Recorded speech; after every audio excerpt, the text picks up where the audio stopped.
What's up, guys? Welcome to episode 52 of the Let's Talk Nerdy podcast. On this episode, we are talking Tears of Metal, Legend of Zelda, Echoes of Wisdom, EA College Football, and Throne and Liberty. F is for friends who do stuff together. U is for you and me. N is for anywhere and anytime at all. Down here in the deep blue sea. F is for fire to burn down the whole town. U is for uranium bombs. N is for no survivors. If I'm not back in 5 minutes, just wait longer. You are now tuned in to the Let's Talk Nerdy podcast. I love it when you talk nerdy to me.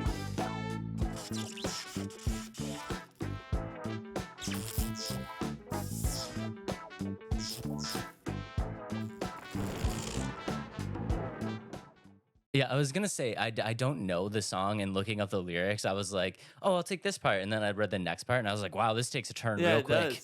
It does. I told you I know my SpongeBob, and I know a lot of good SpongeBob quotes. I think one of my favorites is, Patrick, can you take the phone in a dignified manner? And he's like, you mean like a weenie? May I take your answer? That's like one of my favorite quotes. But Dave, what have you been up to? What have you been playing this last week? What is up, man? I want to start the show out by just throwing out a plea for help. I am addicted to the forest, and I don't understand why. Because we talk crap about crafting games all the time, but for some reason I just cannot stop playing this game. I think part of it is you have a friend to play with, that somebody is enjoying it with you, and I feel like you guys accomplish so much so fast, where I feel like some crafting and like survival games, it takes so long and it's such a grind. And I don't think that, from what I've seen you guys play, it's not so much of a grind to get where you want to get. It is fun to play with somebody, but I'm not gonna lie, I'm so addicted that I started the game over and played it single. Like I'm just playing my own play right now. Interesting. Yeah, I don't know, Dave. Maybe you're becoming a survival crafting game guy. There's so much eating and drinking. Yeah, it's like a big thing. Yeah.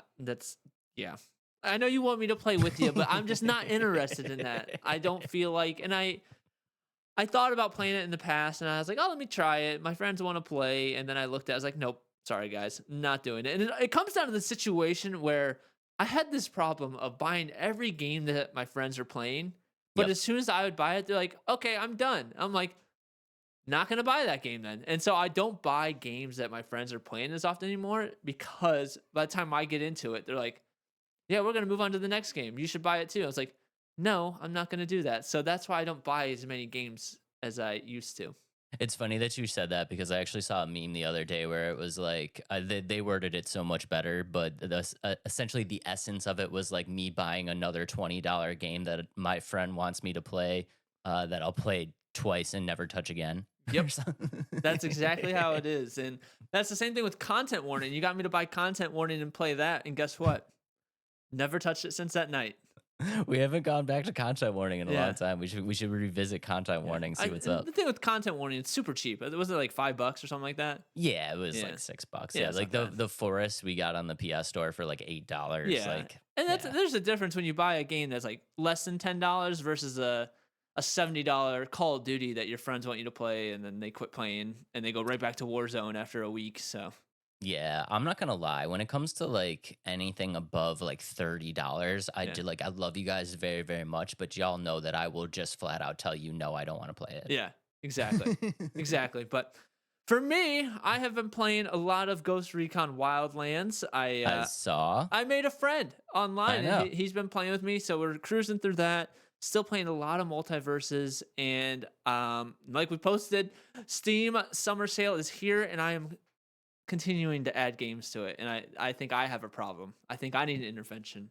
What's your total games up to? I'm still at like 7, but That's not terrible. Yeah, but I'm slowly like, ooh, I do want this. Add to the cart, add to the cart, add to the cart, and I just slow down. None of them are really expensive. I think the most I spent is on Hitman: The World of Assassination, which is really 5 games in one, because it's got 1, 2, 3, and then the VR mode, and then the other mode. I haven't played it yet, but I'm excited to try it. So Yeah, it's a collection. That's the problem when these games are like kind of cheap like that, like $7, $8. You're Yeah. just like, it's kind of, I don't want to say it's not a lot of money, but it's like a little enough amount of money where you're just like add to cart, add to cart, add to Yeah. cart, and then you get to your cart and you're like Yeah. $194. Like, oh my god. So that's why I do, as I add these to the cart, I go check. I'm like, okay, do I really want this? Now we're up to $90. Let's take 3 games off, but add 2 more later. And so I'm playing. It's like playing with fire, you know. It's a little too much and not enough. But so far I've only spent like $60 on these 7 games, so I'm okay with that. That's not bad. Yeah, I I mean, know. what'd you cap the poll at that we did on YouTube? It did like 20. Say that again. What'd you cap the poll at that we did on YouTube? Oh, like too many 20? to count. Yeah. Well, I mean, the actual last number choice was like 15, right? It was 1, 5, 10, 0, too many to count.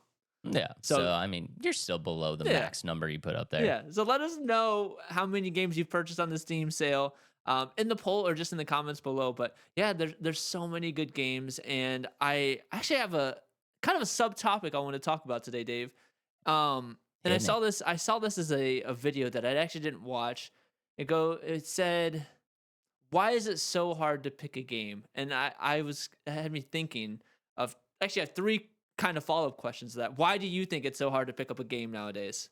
I don't think it is, to You be don't think so? honest. No, I don't. But I understand why, and that's because I'm old, right? So Okay. I come from an era, and people my age will remember this, where you it's not so much that you didn't have a bunch of choices in games, but when you made the choice, you were kind of committed, right? Right. Like I remember the days of Friday night, you get your homework done, mom takes you to Blockbuster, you pick out one game for the weekend, and no matter how good or how crappy that game was, that was the game. You Yep. know what I mean? So like I kind of just um make a decision like I'm gonna just go for this. You know what I mean? Like it's Yeah. not really hard for me to choose, but I understand why it is for the younger generation. And honestly, I mean this in the nicest way possible. People now have attention spans of like nanoseconds. No, that's You know me. what I mean? Yeah, like literal nanoseconds, like to grasp your attention. So you almost like contemplate your choices so much that you never end up making the choice. You know what I Mhm. mean? You're like, look at this game. This game's cool. Oh wait, this game's better. No wait, this game's better. No wait, maybe the original game was better. But with this game, I get so much more. But with this game, this one's cheaper. But with this one, it's got this, and with this one, I can play co-op. And you're just like, you're constantly just bouncing 1,000 times to the point Mhm. where like some people just don't even ever make the decision. It'll be like 4 days later, and they're just like, I'm not buying any game. Like, Dave, did you like just like take a trip into my mind and like spill it out into the open? Because that's exactly how it goes for me. Like I'll have so many games picked and I'll even buy the games, but as I buy them, I'm like, shoot, like, do I really want to play this right now? Why did I buy this game? I've had so many times where I buy a game on Steam and literally play for 2 minutes and be like, why did I buy this? And get a refund because I'm like, I'm over it. Like yeah. literally instantly. Like my most recent example is like Gas Station Simulator. I was like, oh, this game does look really fun. And I loaded it in, got to like the first 5 minutes, like, yeah, I think it's gonna be fun, but I don't want to play it. And so I sent it back or I refunded it. And that I think that's how it is for me. Like there's so much and I always think there's something better or missing out or somebody else is playing something else and I just feel left out if I don't switch my game to that game. And then by the time I get there, like I said, I lose interest really quickly because something else is coming up. And part of it, it's hard with the podcast because we talk about so many of these games. I'm like, well, shoot, I have to try this game for the podcast, or I have to try this, or I'm excited for this because of the podcast, and that's why I have trouble picking games as well. And always revert back to the games that have always been fun to me, like Ghost Recon Wildlands or Call of Duties and Multiverses. Like those are games that I can play for hours and feel like I'm playing a game that I actually love. Yeah, and I think that has a lot to do with like the one kind of thing here is that you are much more outgoing than me. Mm-hmm. You are a lot more willing to like kind of try stuff and see how it goes. I'm very stubborn, you know what I mean? And like it's very easy for me to just kind of look at a game and be like, I don't feel like that's something that I would enjoy, and I don't care to even try it. You know what I mean? Like if I'm buying a game, I kind of already know there's not many times that I buy a game and I'm disappointed Right. because I wouldn't have thought to buy it unless I'm pretty confident it's something that I enjoy. Yeah, I could see that. I think you know what genre of game you like, and you know what Yeah. type of game you're like. Obviously, like Dark Souls or Souls likes are your games, and first person shooters and shooters like that for me. But for me, like this, like doing Let's Talk Nerdy has helped me like branch out a bit, especially like I would have never tried Prince of Persia: Lost Crown, and that's honestly one of my favorite games now because I tried it and I really loved every aspect of that game. And other games, I'm trying to think of some other ones. Like I tried Atlas Fallen. Yeah, it wasn't a great game, and I didn't really like that one. But it's just cool that I'm expanding my game palette more so than I ever have, and that does make it harder for picking games. But at the same time, it's been really fun. Yeah. I mean, you are definitely more outgoing than me. So for you to try a bunch of different games, like like honestly, dude, like I've never told you this, but the amount of games, like the variety of games that I see you play all the time, um, like kind of almost stresses me out a little bit. Where I'm Yeah, just like, how? Because also I'm very much a one game at a time gamer. I like if I'm playing a game, that's the only thing that I'm playing because I can't like especially with the types of games that I like to play, I can't have two different like mechanics in my brain at yeah, one time. You know what I mean? Like I'll play one game and get really good at it and then jump to a different game that I want to try to play at the same time, learn those mechanics and then I'll jump back to the first game and I'm like I'm not good enough to play this game at the point that I'm at anymore yeah. because I've lost it. You know what I mean? Right. So, yeah, I don't know. I don't know. I I think I'm like just switching old. games. And Yeah. for a while, I was trying to play games like, oh, I have to get this game done before I switch games. But then, like, that's when I like realized that I only have so much time to play these games, and so like, if I want to jump into all these games I bought, I can. It's okay to put 2 hours into this game, switch to this game, switch to that game, and always go back to the ones I love. And and that's kind of how I've been playing now. It's just play any game at any time, and just kind of going with it. I mean, all the power to you, bro. I would never ever in a million years be able to do that. I think I this kind of how I have it. I have my single player story based game, which is right now Ghost Recon Wildlands. I have a game that I really enjoy to play by myself multiplayer wise, which is Multiverses. And then I have my play with other friends, and that's Call of Duty Warzone right now. I don't really like it, but that's about all we can play together that we all like and can actually have fun with. So those are my top 3 games right now. But as soon as I'm done with Wildlands, I'll pick another story game, and then who knows what I'll pick for another like single me playing by myself multiplayer game. Hitman. Hitman. That's coming up. I promise. Hitman is I coming up. want to watch you play Hitman. It will come up. And then okay, so let's keep moving forward. Another question I had. This is kind of a random question, kind of going along with it. What is your peak gaming? Or like or do you think gaming today is better than gaming 10, 15 years ago? No, No? Why is no, that? I don't. I think gaming as a whole, I think gaming as a whole kind of lost its way. Um, yeah, I will say the best era for me for gaming was probably the PlayStation 3 era. Um, little bit early PS4 era, but I just feel like games today are just so different from what I was used to. Like I again, dude, like I was used to not a lot of this online multiplayer. Like I was used to getting a game. You would buy a game. It was a $50, $60, whatever. It was a single player experience. It was 40 hours of gameplay. When you bought the game, you got everything that was in the game you got when you bought the game. Like all of these unlockable things that people are paying for now and stuff like that, that was all just unlockable stuff that you would get from playing the actual game.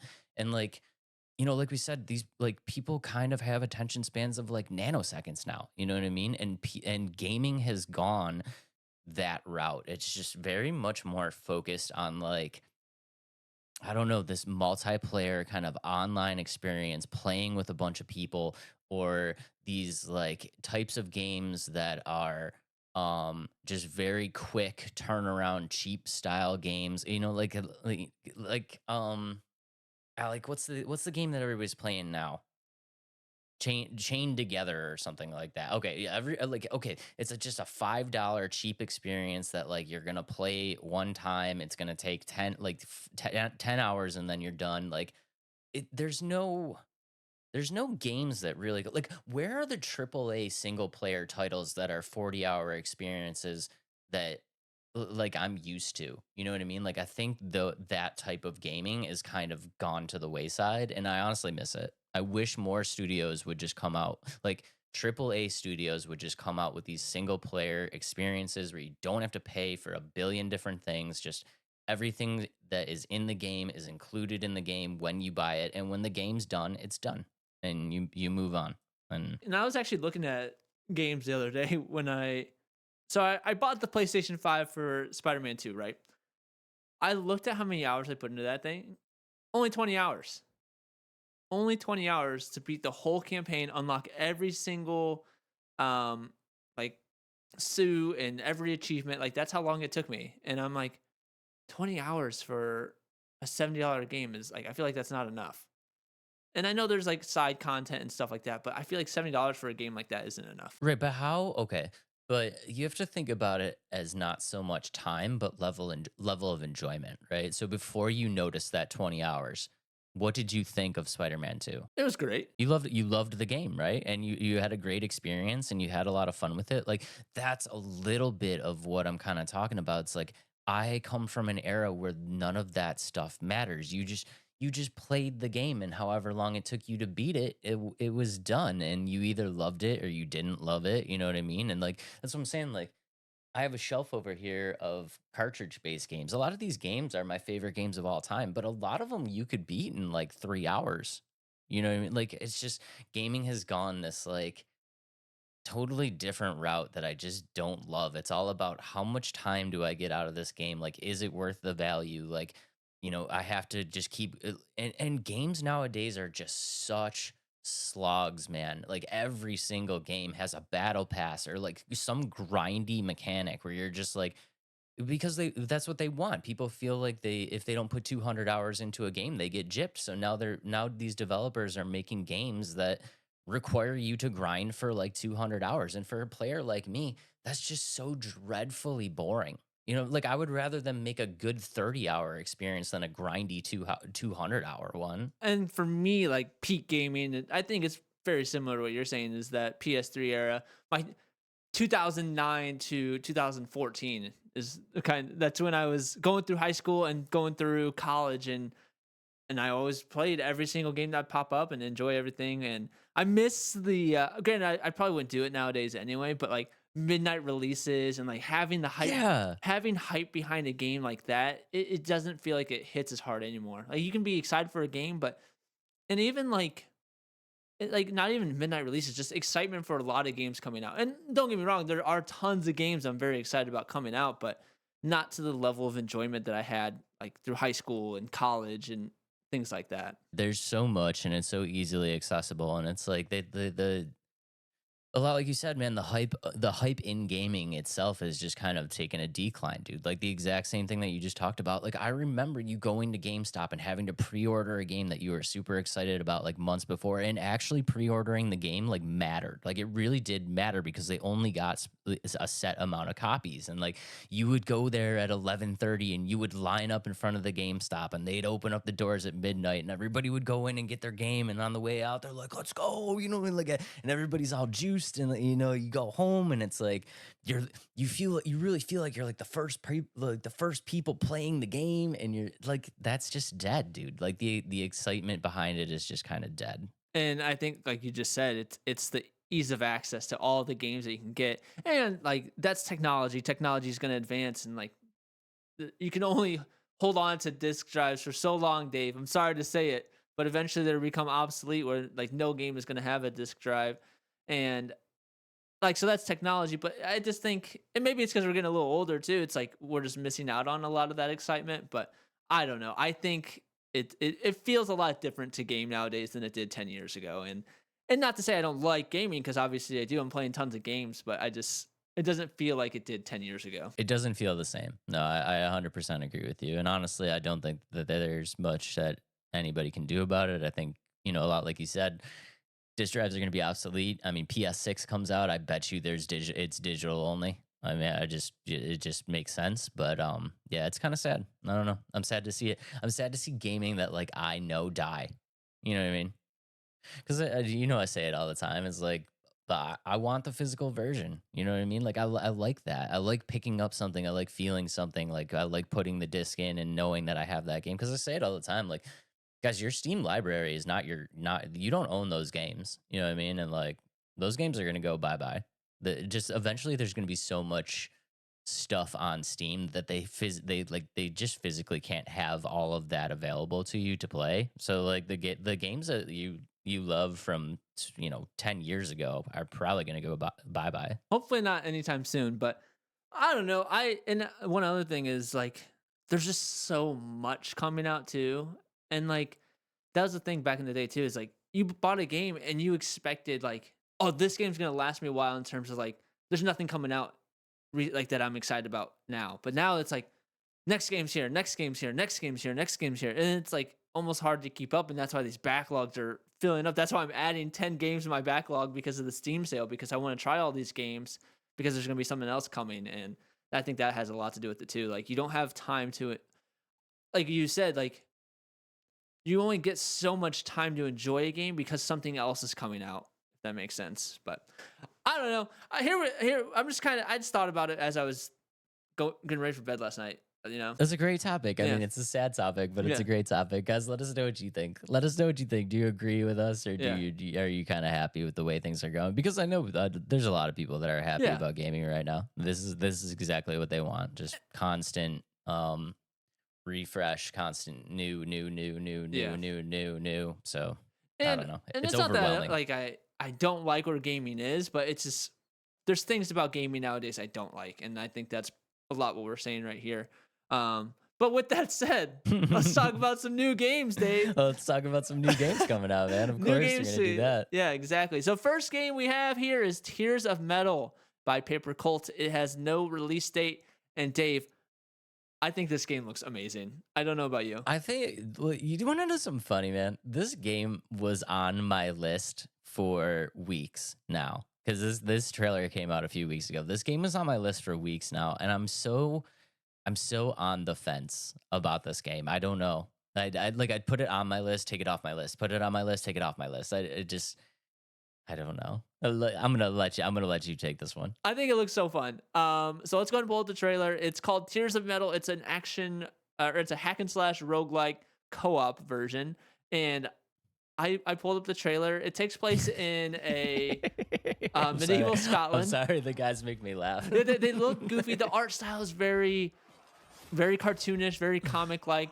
And the whole premise is like you're fighting as a Scottish soldier, just hack and slashing a bunch of enemy troops. What was the enemies called? I can't remember the name, but essentially, it's a roguelite with some very fun animations. I love the soundtrack. As if you guys are just listening, I feel like they got like the Dropkick Murphys to do the soundtrack for this, and I absolutely love it. You gotta love the bagpipes, and so good. I think this game is just gonna be one of those games like you're gonna enjoy it the time you put into it, and I just like the animations of like how bloody it is and like just the swings, and I don't know. I think that's why I was so attracted to it. It's just how much chaos it is and just smashing buttons, and that's why I'm excited. I love the art style, and I love the idea behind it. And if you guys are just listening, we're seeing some really cool animations. Like Adam's right, like the fighting of it looks great, and there's gigantic beasts in there that you're also fighting. You're not just fighting hordes of enemies, which I think is really, really cool. Soundtrack is really great. I saw down in the comments of one of these videos, and I literally spit my coffee out. I thought it was so funny. They were just like, I love that somebody decided to mash Dynasty Warriors with Braveheart. And that's basically what it is. That's exactly what this is. But I think it just looks fun. And you know me, like I always try to find games that I can start playing co-op with other friends. So you'll be able to play this with up to 2 other friends. But what I think is really unique about this one in terms of roguelikes and stuff like that is you'll get to bring your own troops into the game. Like you get to like unlock troops and bring them into your playthrough, and if you lose the troop, like that troop is, or that like army member is dead forever. Like, so if you lose a troop member, like they're dead. And I thought that was really cool. Yeah, like David said, you'll get to fight against hordes of enemies on different battlefields. It takes place in medieval Scotland. I don't think it's going to have a groundbreaking story in terms of like what it is. It's a roguelike. It's going to have some animations and cutscenes where like you get to learn as you go. And I just think it looks really fun. I don't know if I have a bunch to say about this game aside from the fact that it's a roguelike that I'm excited about. And I do think the idea of the permadeath is really cool. I think it's something that not a lot, specifically in roguelites. I don't think there's a lot that do it. Like I said, it looks like a lot of fun, man, and I love the concept behind it. And I love, I love this hack and slash style. I mean, the music is great, the animation style looks great, the art style looks great, the idea behind it looks great. I just the reason why I was kind of flip flopping this on and off of my list is because number one, it obviously interests me a little bit to put it on the list, but I just don't know. I just don't, and hey, recall, guys, I'm sorry if you guys see this. I'm so sorry, but I just don't know like it's hard for me to tell the quality of this game. Do you know what I mean? Like, does it like is it a cheap game? I think it's Or going to is be cheap. It's not going to, I don't think it's just supposed to be like, I don't mean price wise. I Oh. mean like, is it cheaply made? I Like, don't it think just- so. I don't know, dude. It doesn't. I'm trying to think of a different word because it doesn't feel clunky. It just feels like light, almost. Like there's not a lot of. It just feels like there's not a lot there. I think there is. I think there's a lot of substance into the way the game's going to play. And I think they're putting a lot of time into the game's development in general. And I could be reading to this wrong, but like they're going to have tons of different abilities, tons of different power-ups for these your character that you play as, but also like the troops that you can have, like adding different infantry, spearmen, archers. And I think they're going to have a lot of substance to it in terms of what the game is. Like for a roguelike, I think it's going to feel very similar. I don't think it's Hades is good. Like it's not as good as Hades, Right. but I think it's going to be a fun roguelike to play with for your friends to get some playthroughs. But I don't know. I don't think it has, to me, I don't think it feels like it's made cheaply, if that makes sense. Yeah. All right. That was honestly my concern. Maybe it's the art style that's kind of throwing me off a little bit. That makes me feel like it was like it feels like It almost has like a glitchy feel to it. yeah, like it feels like glitch, like kind of like almost like it was rushed, like it was kind of quickly put together. I think it's the art style. I think the way the animations move and the way people die and the blood splatter, I think it's supposed to look like that. I think it's supposed to have that almost like skippiness to it. Kind of how you see with the Teenage Mutant Ninja Turtles movie, Mutant Mayhem, and then like the Spider-Verse. Like, you know how it has like that glitchy feel to it as like the movie goes on. Literally, dude, like it was almost like I was getting frame drops watching the trailer where I'm like I was originally watching the trailer on my phone and I was like, oh, maybe I'm just getting like crap reception right now. And I went on to my PC to watch the trailer and I was like, nope, not reception. It's just, this is the trailer. I think it's supposed to feel like that. Okay. Yeah, I don't know. Maybe is that like a big turnoff for you? Like you want it to feel a little bit more smooth? I mean, it's not like the hugest turnoff, but it just, when you see something like, I think it's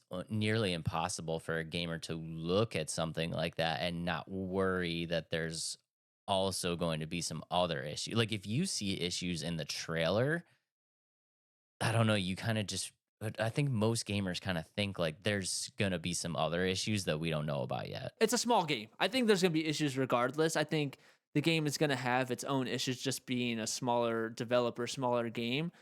But for me, it works for me. And I think that's why I'm so excited about it. It looks fun and the aspect of the game is really fun. And so I think I'm looking past the part that may look extra glitchy or frame drop wise, but for me, I think I'm looking past it because I'm excited about this type of roguelike. But I can see what you're saying in terms of if it looks bad from a trailer, then it might feel really bad. And to me, I didn't get that sense, but we all have different opinions in what we see in games and stuff like that. But for me, I don't see it. So, I mean, paper call, guys, if you guys actually see this, please let us know. Please let us know if it's supposed to feel like that, because that was my one kind of like roadblock with this game. And I feel like there's going to be some other gamers out there that maybe also kind of have this roadblock. So I do think it's something that maybe you should kind of let people know about, like, this is what we were going for. Because yeah, I mean, what I mean, you look at a trailer and you just assume there's going to be some issues, even if you don't see anything. But especially if you do kind of see something that feels off, um, like we said, there's a plethora of games and they just nonstop coming out. Like it's very easy for people to just be like, nah, this isn't, nah, I'll find something else. And that's maybe the case. I don't know if this is going to appeal to a lot of people in terms of gaming wise, but for me, it's different in terms of, yeah, I mean, I just like the feel of this game. I don't really have much else to expand on except for it caught my eye. I was very excited, just the setting and the different changes that this roguelike is going to have with bringing your troops in, being co-op, having the 100 artifacts and upgrades for your characters. I think that's why I was so intrigued about it. And it's not going to cost very much to like buy, and so I think that's why it caught my eye. Honestly, dude, it's a great game to bring to the table. I'm kind of glad that you did it because, like I said, I was bouncing back and forth to putting this game on my list, off my list. I love everything about it. I love the idea of the hack and slash. I love the idea of the roguelite. I love the idea of the permadeaths on your soldiers.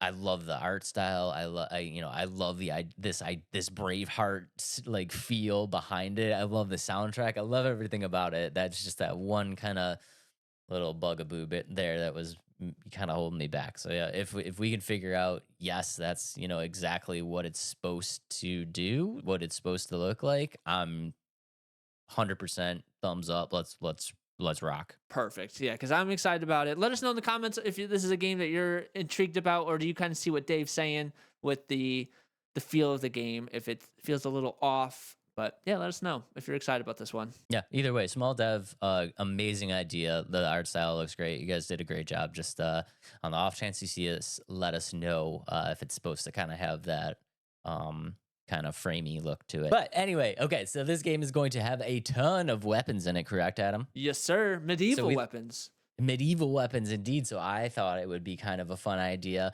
to do a blind ranking of the best medieval weapons of all time. Ooh, I'm ready. Okay, so here's the thing. Did you look?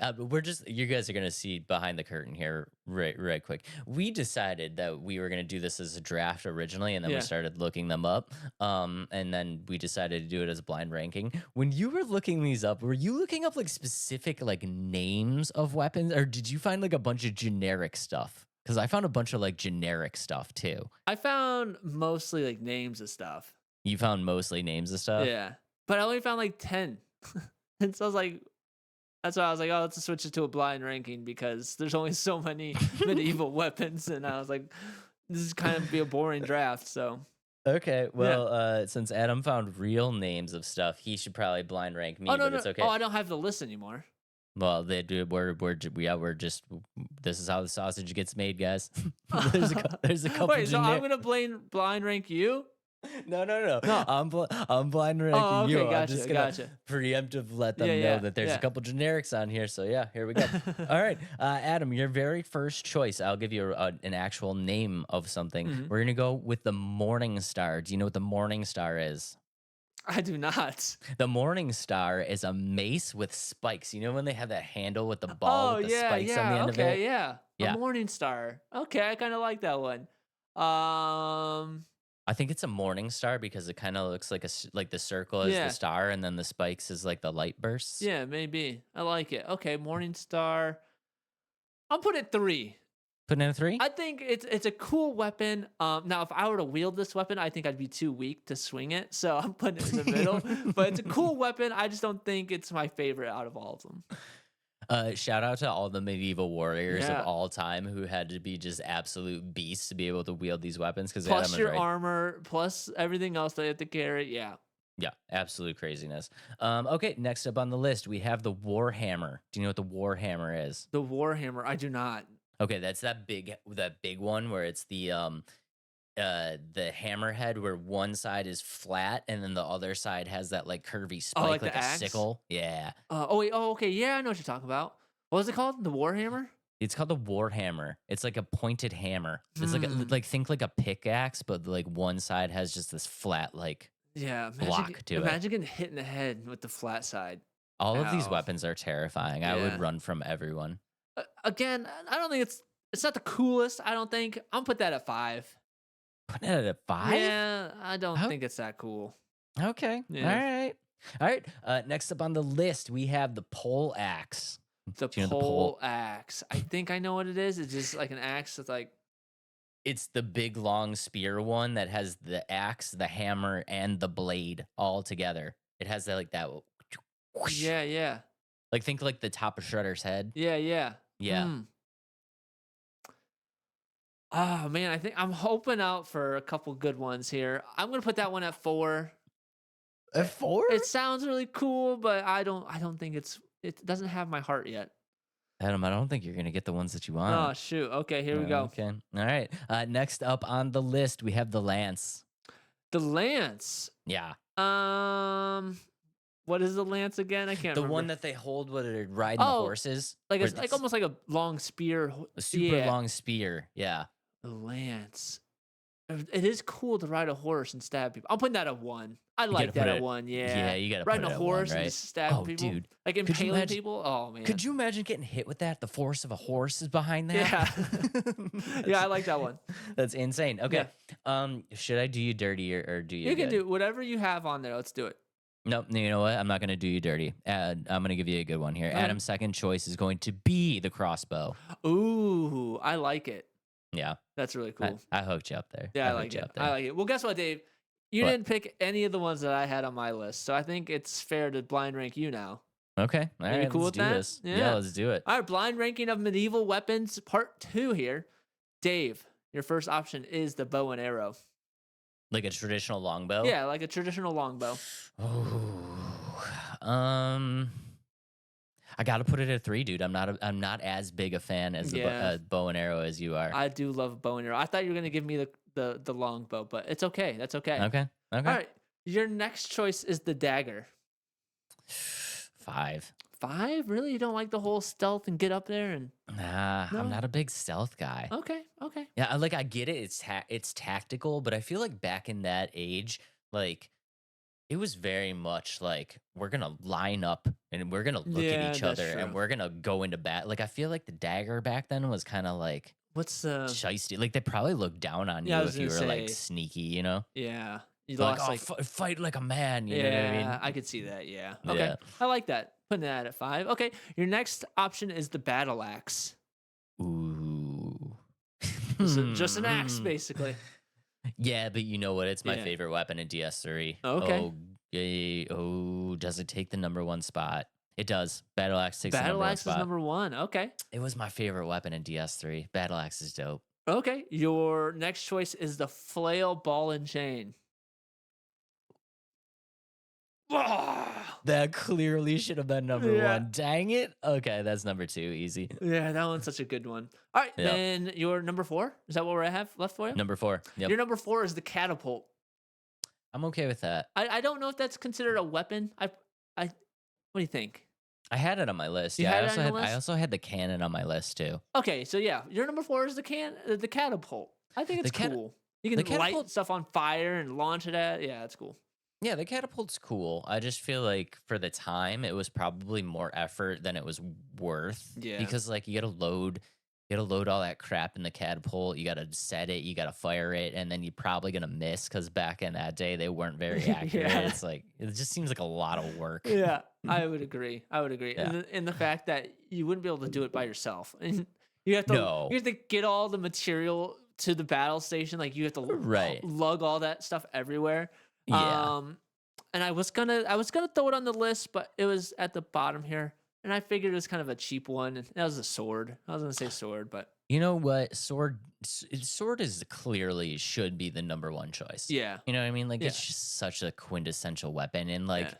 if you don't have a sword back then, you're toast. right. Yeah, you are. It's just like everybody needed a sword then. Yep. Unless Yep. you're the big brute and you're carrying the giant Yeah. hammer. The what is it? Ah, The master pole hammer? axe, the warhammer. yeah, the warhammer. Yeah. Yeah, that's pretty cool. Okay, let us know in the comments, how do you rank those? And now, moving on to our next game, Dave, Legend of Zelda, Echoes of Wisdom. Take it away, sir. How's that? That was awful. You were supposed to have learned how to play that by now, Dave. I'm disappointed in you.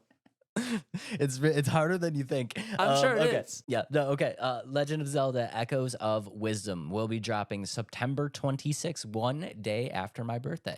Shout out there. Ooh, I didn't know your birthday till right now. Yeah. Huh. I'm super excited for this game. Okay, should I pull up Did the you- trailer? Go ahead and pull up the trailer. Did you think I would not be excited? Adam was curious to know my thoughts about this. I was very curious to know Dave's thoughts about this one, only because it's a bit different than like normal Zelda games and things like that. And I was very, for somebody that doesn't play Zelda, I was almost like put off from this one, if that makes sense. I feel like a lot of people are going to be like this because, like Adam said, it's very different from what people now are used to. Yeah. But I'm going to be honest with you guys. This is more of a return to the classic Zelda than most people think. Right. This is going to be the first top-down Zelda since like 2015, like Mhm. Hyrule Warriors era. Right. And that was very much Zelda for me. So like I can understand why people are turned off from this.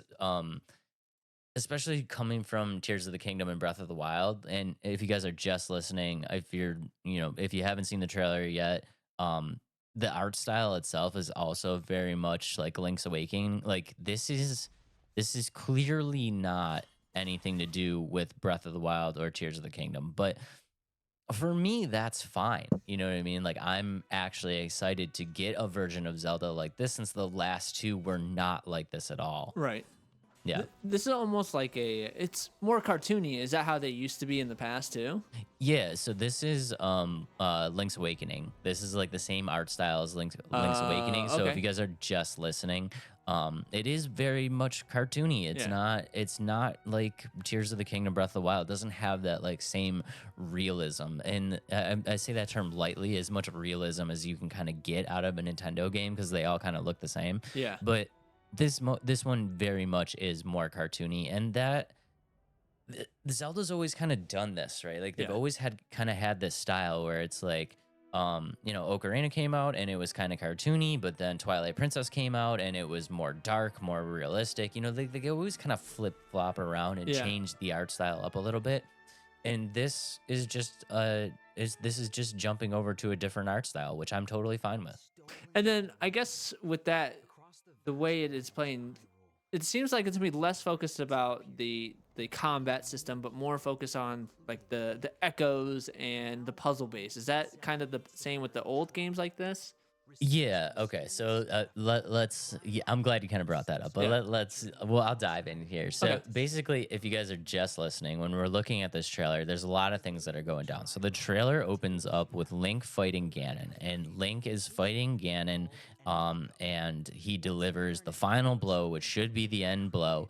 And when that happens, Ganon's axe hits the ground, and when his axe hits the ground, it opens up what they're calling a rift, and it's basically like this purple kind of void that starts taking over the land, and Link gets sucked into the purple, like that purple opening, and at the very last second, he uses his bow and arrow to hit the container that's holding Princess Zelda. The container cracks, and then Princess Zelda is free. So this game is going to be the first game that you actually play as Princess Zelda in the entirety.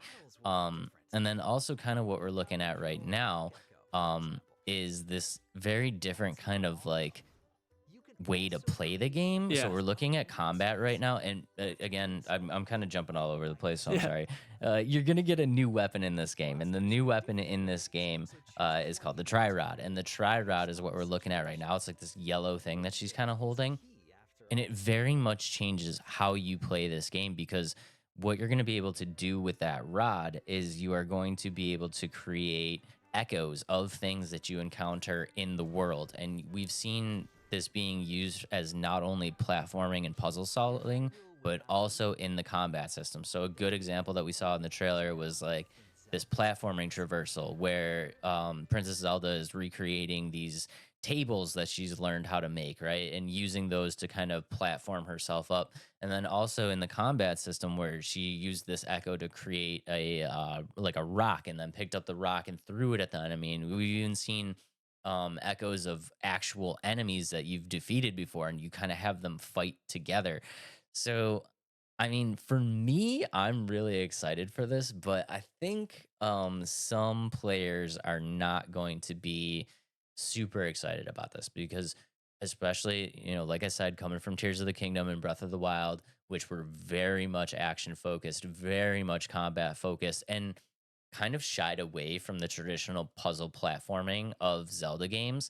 This one is going to lean very, very heavy on the puzzle side of things. So I don't know. I think this goes one of two ways. I mean, you're either going to love this game or you're going to hate this game, I think. And I think this is almost like because Breath of the Wild just came out last year. And I think this is almost like a placeholder for the next one coming out. I don't think this is so much to be like the next Breath of the Wild or anything like that.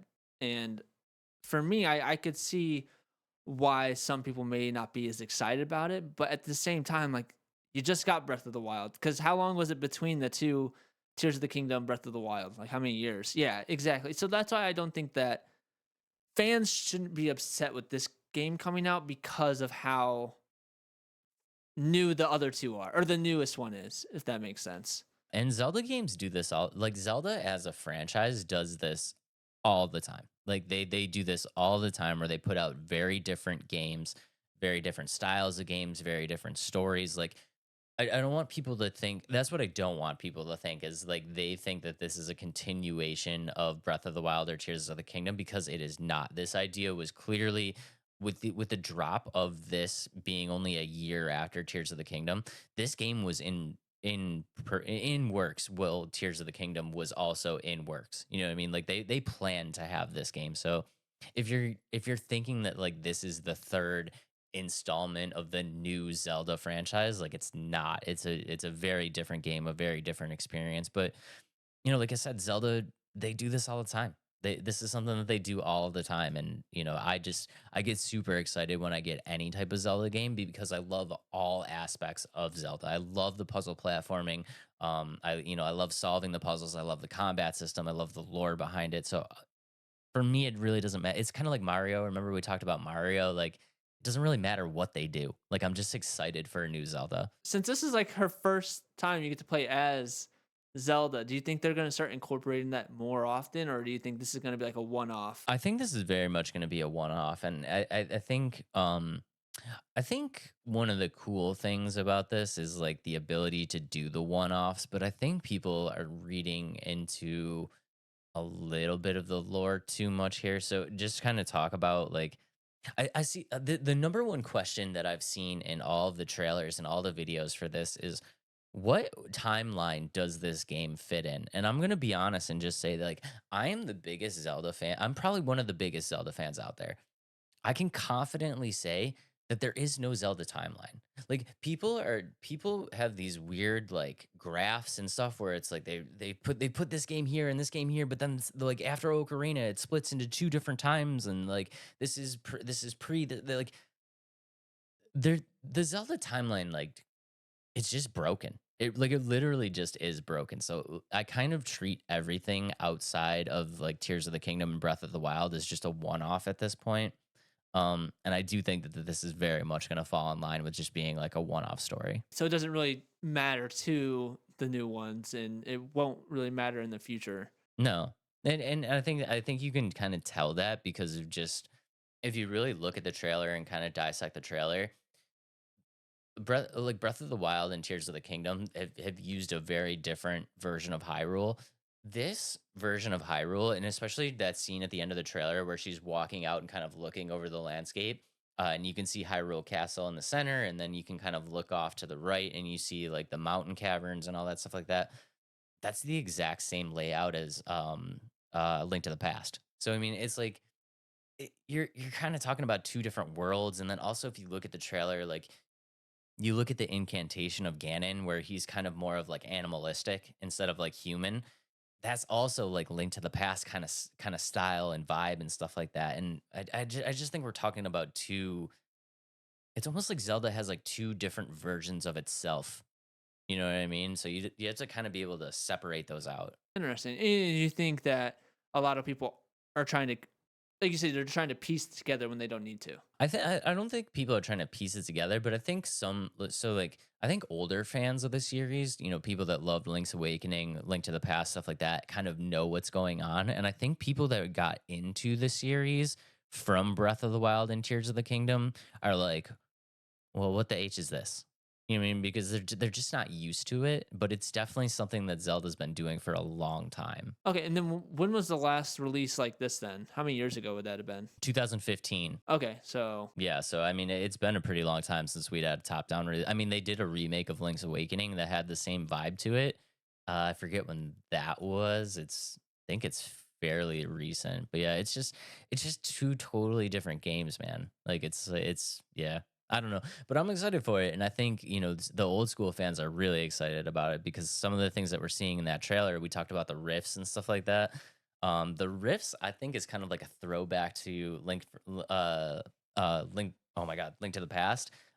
Because in Link to the Past, there was this thing called the Dark World, right, where it was basically the same version of Hyrule, but it was like Ganon's kind of version of it, where everything was like dark and kind of like murky and just had this like different kind of vibe to it. And I think the riffs in this game is gonna be kind of like that. Like I wouldn't be surprised if these riffs are really kind of like portals leading into Ganon's Dark World that's kind of like taking over the actual existence of Hyrule. since this isn't gonna feel as action based, that fans are gonna be a bit more disappointed.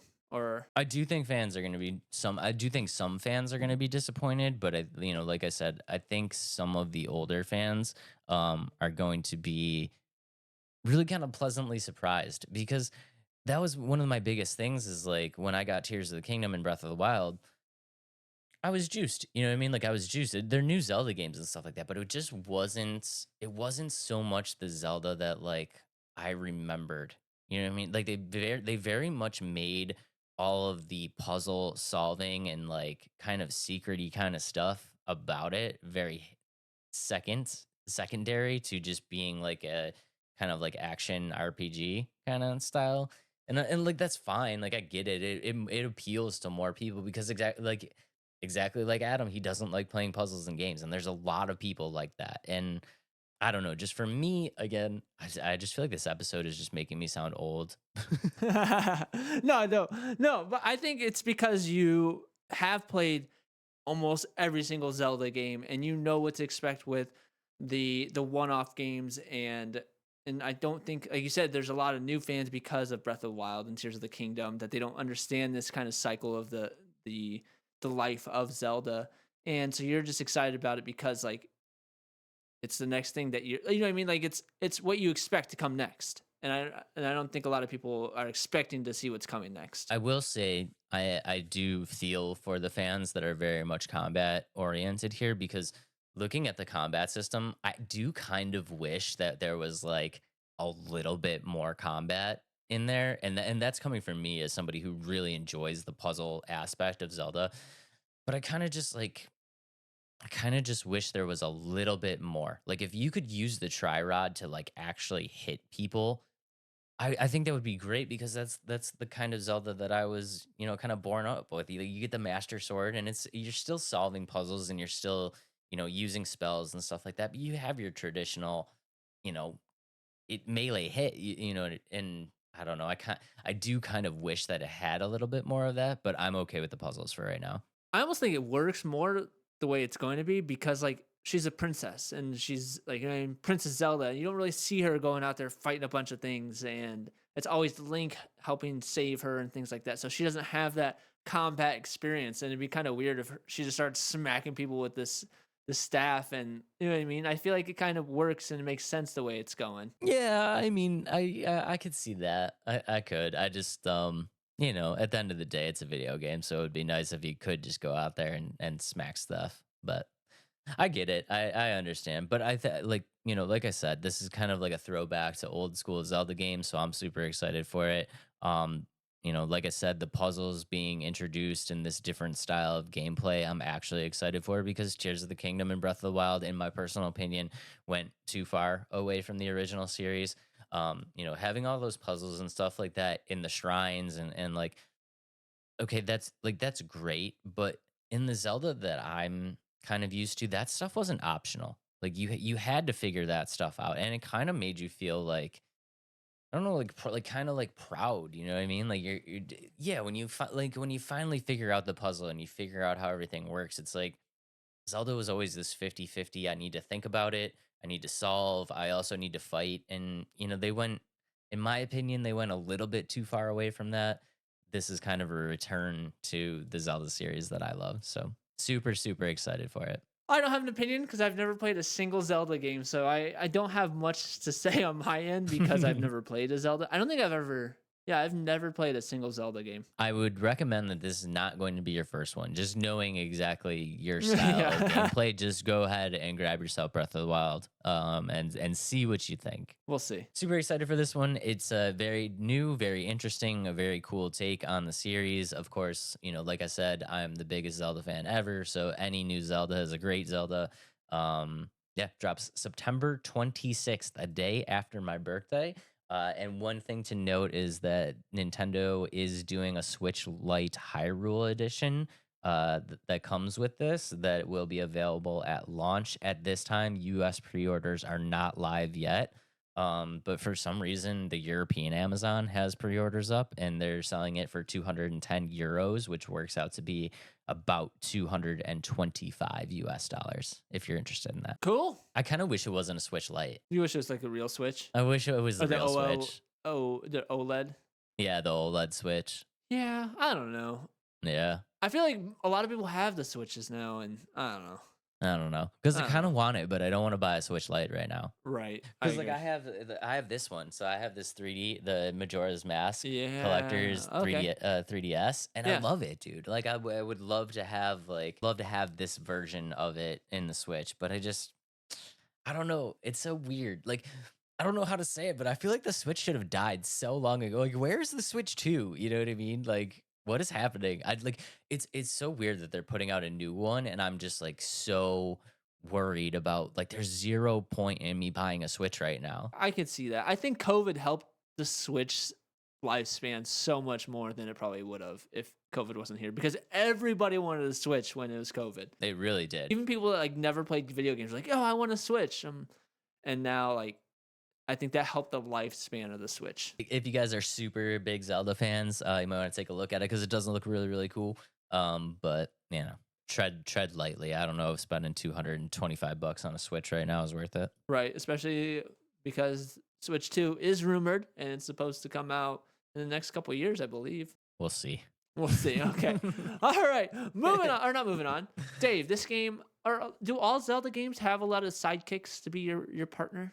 Yeah, you know what? When I thought of this idea, I wasn't really sure if it really made sense because I'm not really sure if Zelda is actually a sidekick to Link, but I feel like in most games she's kind of the sidekick to Link, right? Yeah. Yeah.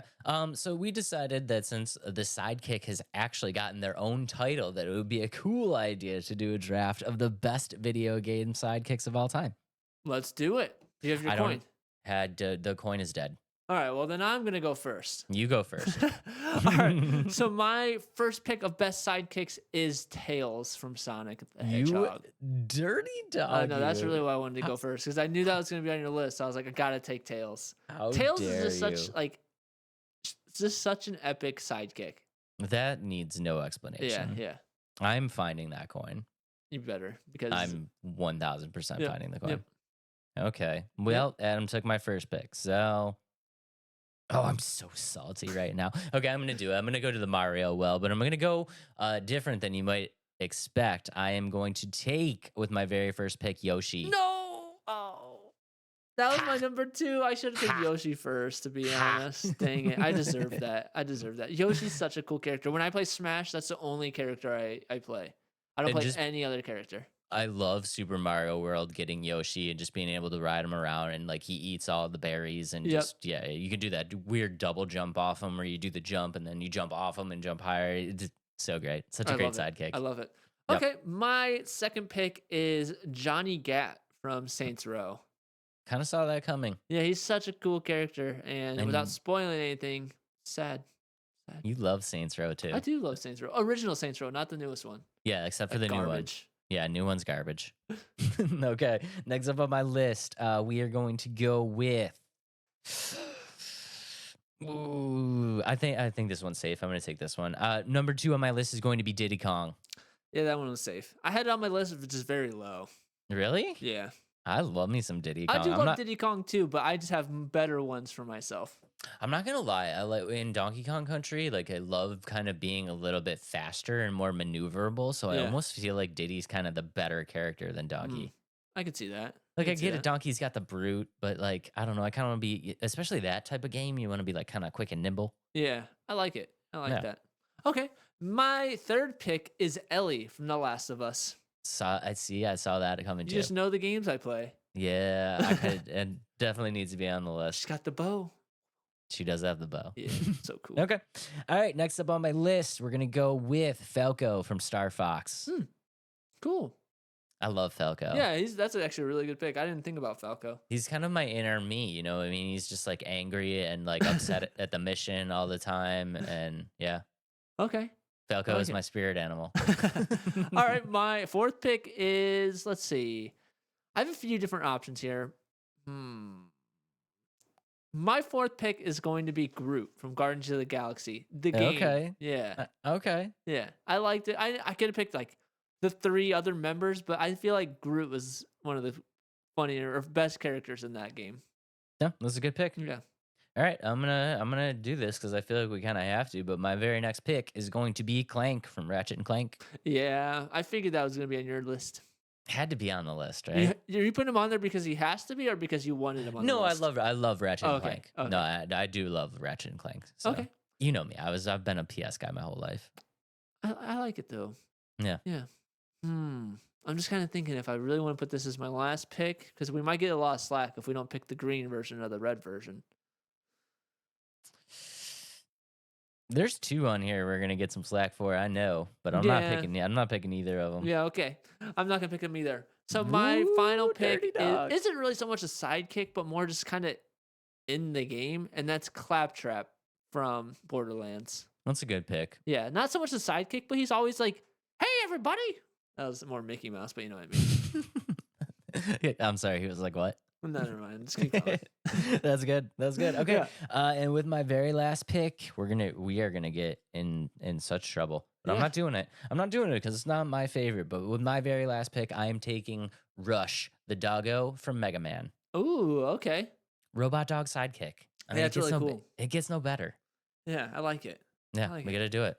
All right, honorable mentions before we get yelled at. Luigi. And then- Cortana from Yeah, from Halo. Little Master Chief. And then we Halo also action. got Dog Meat from Fallout. Yep. And we also got there's one other one. Kazooie. Kazooie. Kazooie from Banjo and Kazooie. Yeah, there's somebody in BioShock, but I don't know. Sparks. Sparks from Spyro. Yeah, so Sparks, I love Spyro. And I didn't really like, in terms of like sidekicks, I wasn't like, oh, he was great to be around. You know what I mean? You know what? I'm not gonna lie, guys. I don't know what Adam does, but sometimes I do a little bit of research for these drafts Yeah. to build my list. And there were some ones on the list where I was just like, there's no way this is number 1. Like Navi was on the Yeah. the list of, certain ones, and I'm like, I'm the biggest Zelda fan of all time. Navi's a pain in the ass. Yeah. I hate Navi. It just Yeah. never stops talking and like, look over here. Like you're just Yeah. like, what? What do you want, dude? Yeah, I would agree. But let us know in the comments who makes your best sidekick list. Love to hear it. And with that, Dave, you ready to move on to a game that you kind of smack talked a little bit last time? EA College Football coming out July 19th, so right around the corner.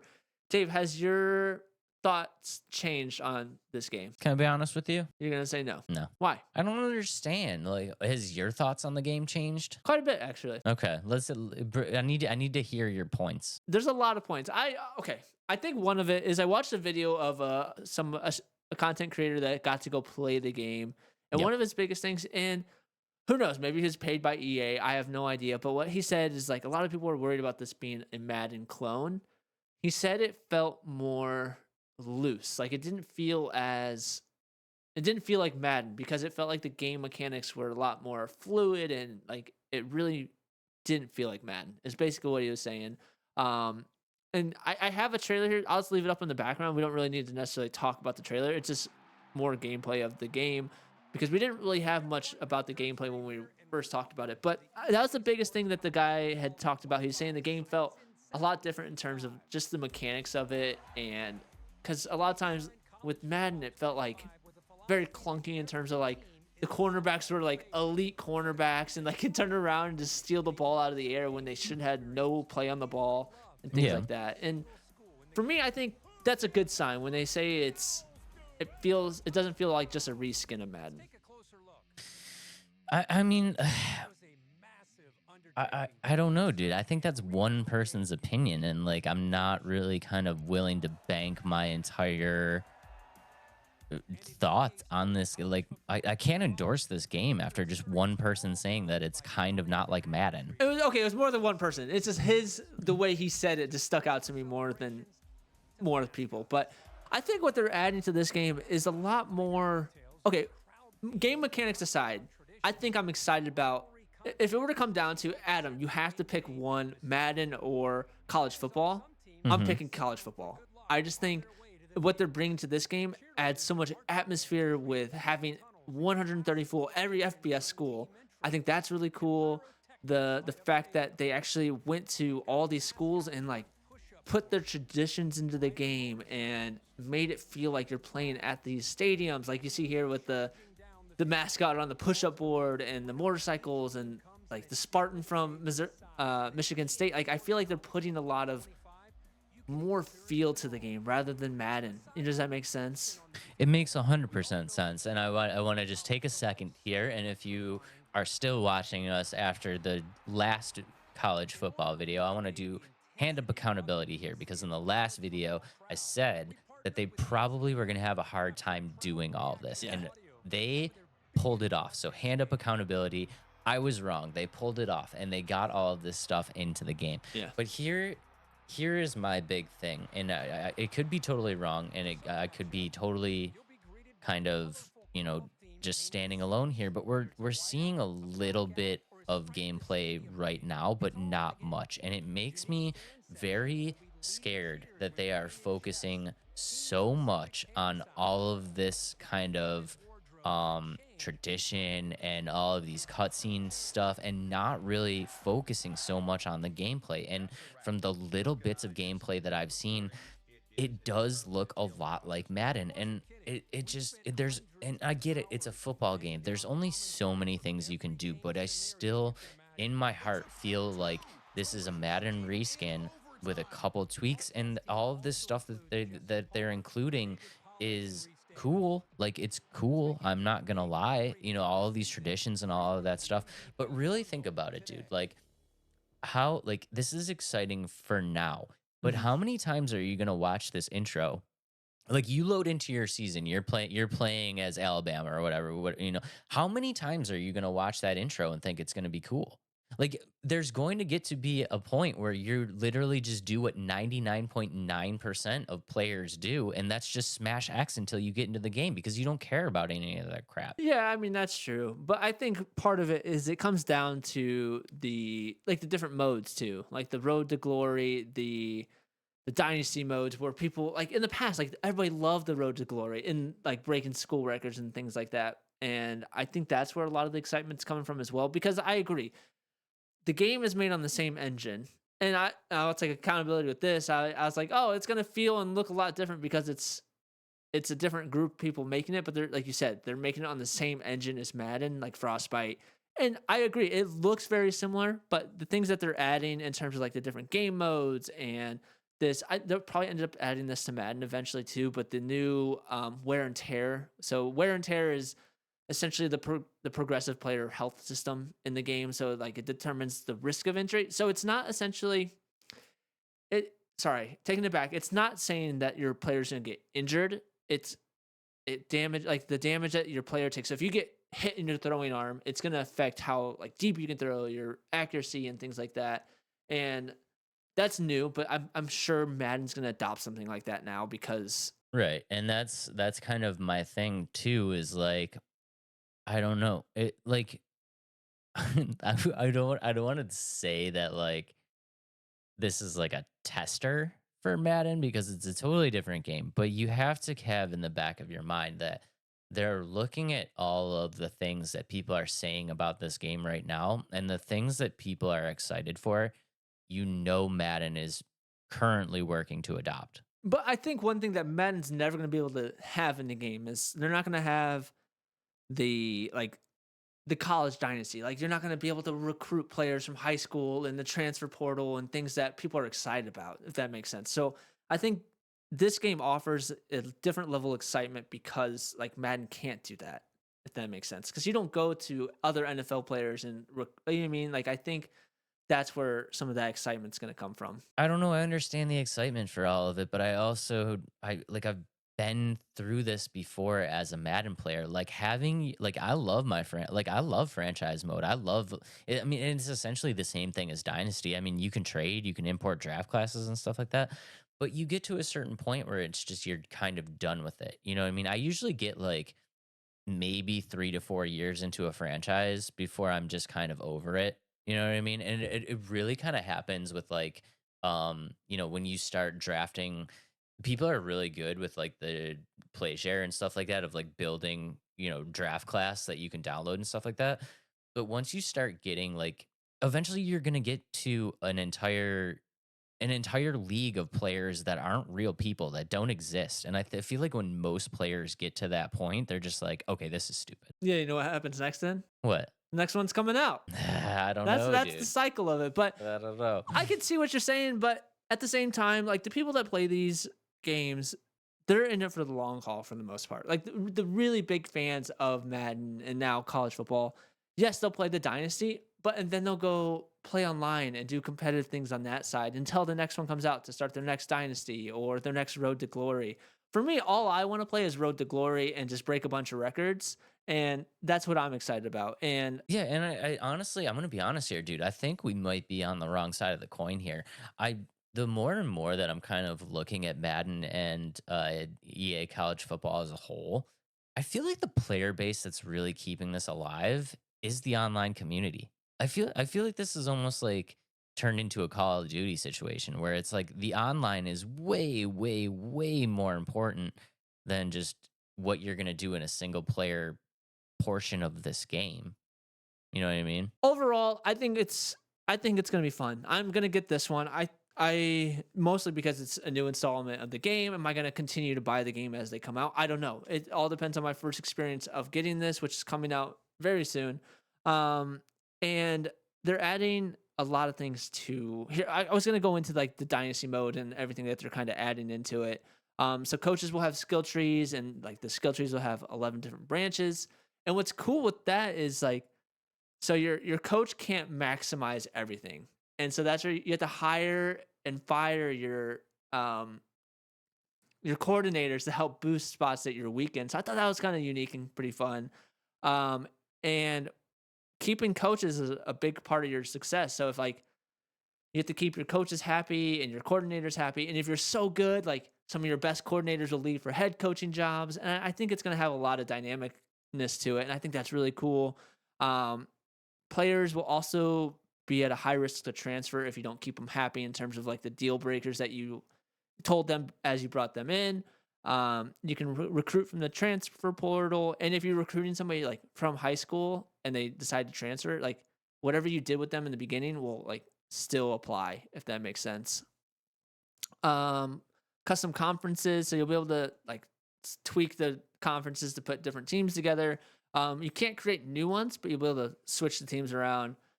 Custom schedules, create visits for recruits, and yeah, I think it's cool. I'm excited. I don't know. I just think they're adding a lot of elements that Madden doesn't have, and I don't think Madden can have. I think that's a give and take though, right? So like all that stuff that you talked about, that sounds like, I know some people are super excited, but there's got to be some people out there like me that just sounds annoying. Like that sounds annoying to me. I built this roster and then like my star quarterback's gonna be a freaking diva. Like this is a video game, dude. Get in there and throw the ball. But you got to think like there's a fan base for that type of game. Like you look at Football Manager, people just want to manage. They don't want to play. Like and you just put a good soccer dynasty together without actually playing the game. You have to like do the numbers and the crunching and like the budgets and things like that. And people like that side of things. And I like it for a season or two, and then I don't want to do it anymore. But for me, that's how I play it. But I think there's a big base that people are going to be excited, and a lot of the recruiting and the coaches, from what they had said, it's a set it and forget it unless you want to make tweaks to it. So I think that's like it's a good sign that it's gonna be in the game, but it's not gonna be like a core component of it. I'm just so undecided on this game, man. And I've really tried because I knew we were gonna revisit it, and I'm like, find something to change your opinion. I got nothing. I really got nothing. Like you were talking about hiring and firing coaches, your coordinators and the transfer portal. It's a lot like it's a lot like the trade block. I mean, it's just Madden. It's not just Madden, It's Dave. just Madden, dude. You're crazy if you think this is just like Madden. It's just Madden. You haven't played Madden forever. It's just Madden. It's not just Madden. Guys, it's just Madden. I'm sorry. I don't want to be the one to to burst the bubble. It's just Madden with a bunch more teams. Which is cool. Teams with atmosphere. When you play Madden, like there's nothing that like is really exciting to me playing Madden. I'm just kind of saying that like this atmosphere. I will admit, like the college landscape has a way better vibe than pro ball. I'm not arguing that at all. The college landscape is so much more fun and interesting. But the problem with the college landscape is that game day doesn't translate like how a Saturday feels when you're watching your favorite team to a video game, because this stuff is going to get old quick, and eventually what you're going to do is just skip through all of the bullshit as fast as possible to get into playing the game. So at the end of the day, the only thing that really matters is how the game plays. And I don't think it's going to play as much like Madden as you think. It's going to play like Madden. I don't think it is. It is. You're going to have some different formations. You're going to have a few Tons of moves. different formations. It doesn't matter, dude. It does matter. It doesn't matter. Okay, and then the player attributes that they're going to have, they're almost like the 2K badges rather than the X Factor, where they really make a difference, where the player attributes in this one isn't so much about like, you know what I mean? Like it's not a guarantee. Like if you're playing well, you play like your character's attributes like show up more, but it's not like an X Factor. If something's going to happen, an X Factor is like, you know what I mean, takes over the game. I mean, if people really love that, though, what's to stop Madden from just changing the way the X Factor works? Because that's all it is a weighting system. I mean, it's the coding is just weighting a character based on numbers X, Y, and Z, and once they hit a certain number, their stats inflate. Who knows? Like Madden may start to feel like that, but at the same time, it's like I said at the beginning of this, it's which one would I rather play, and that's going to be college football. If that makes sense. And yeah, they're probably Madden's gonna adopt stuff from this. And then college football's gonna adopt stuff from Madden. And will they start to feel similar? Probably. And like you said, how much can they make feel different in a football game? And I think what it comes down to is everything that we kind of mentioned with just being the college setting. And for me, like, how cool is it to take like Hawaii, who's probably never been to the national championship, and bring them to a national championship? Like, that's cool to me. Like, bringing the Browns to a Super Bowl, like, that's not as fun to me. But why? Because I don't know. It's like I don't know. That's why I don't know. Like I don't know. Is bringing Hawaii to the national championship any different than like bringing air? Like, I don't know. I think if it's gonna be like the dynasty mode, like let's say you're really into the dynasty mode, I think it's gonna take more effort and more like thinking and trying to like get these recruits into your school. I don't know how to explain it. I'm just thinking that it's gonna feel a lot more fun than Madden, and I could be completely wrong, and that's okay. But for me, I'm excited for this one. I'm gonna give it a shot and see how it goes. And now I'm gonna go to the last game mode. This is where people are a little bit more upset, I guess, disappointed. They're disappointed in the fact that you won't get to play a high school in the Road to the Glory. Like, Yeah, which is very weird.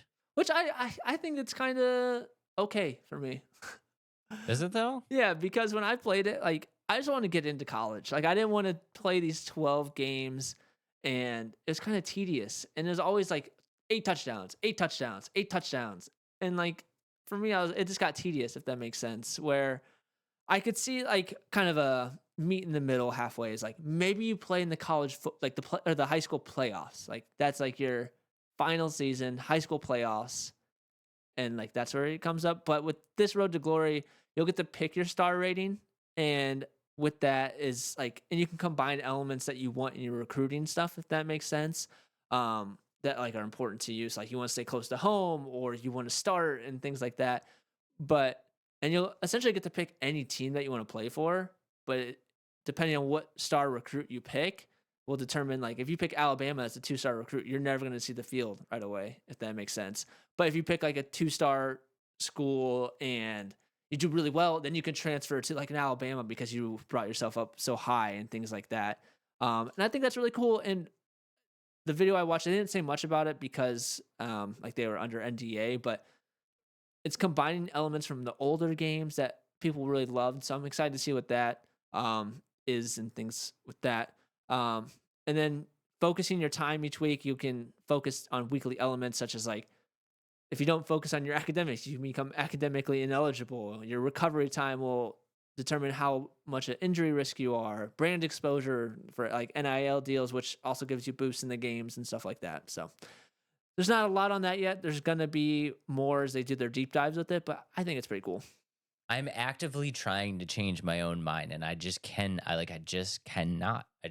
get there. I can't see enough for me to think that this is going to be anything different than Madden, with some nice, shiny bright lights to kind of distract you from the fact that you're playing a Madden reskin. No, I'm okay with that for now until I play and I feel like I'm playing Madden. But couple other things.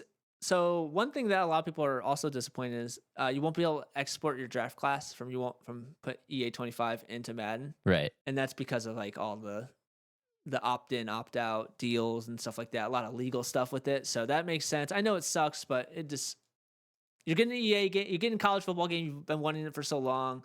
I think you can kind of bite the bullet for not drafting it or like putting a draft class into Madden. Yeah, and that has a lot to do with them paying the players and stuff like that. Like it's just it's a whole mess. It's just never gonna happen, guys. You won't be able to really edit players in the game because they don't want you to put like Arch Manning into the game because he opted out. You know what I mean? Like you'll be able to create brand new players from scratch. So I don't know why you wouldn't be able to make Arch Manning from scratch, but in a team, like on a team, you cannot change players' names or anything like that. So I don't know how they're going to stop people from doing that. What is it? Is it just like a spelling of a name that's like invalid or something? Yeah, like instead of Arch Manning, I'll put Arc Manning, Arc Man.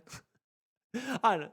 Yeah, hey Manning. I don't know. I don't know how they're going to stop that, but at the end of the day, the people opted out. They don't want to use their names, so we'll see how that works. But other than that, I'm excited for this one. Am I going to be excited about this in August after playing for a few weeks?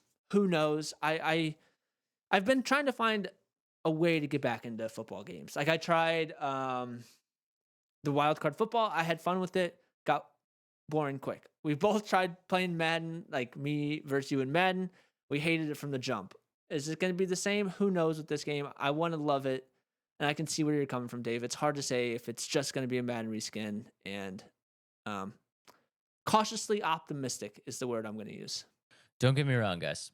I know I'm talking a lot of crap about this game. I am very pessimistic about this game. But I will say that I love football.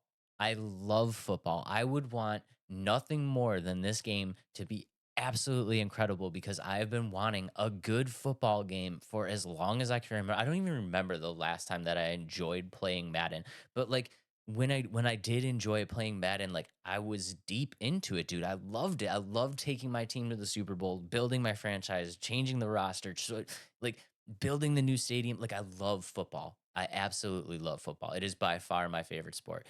Do I want this game to be amazing?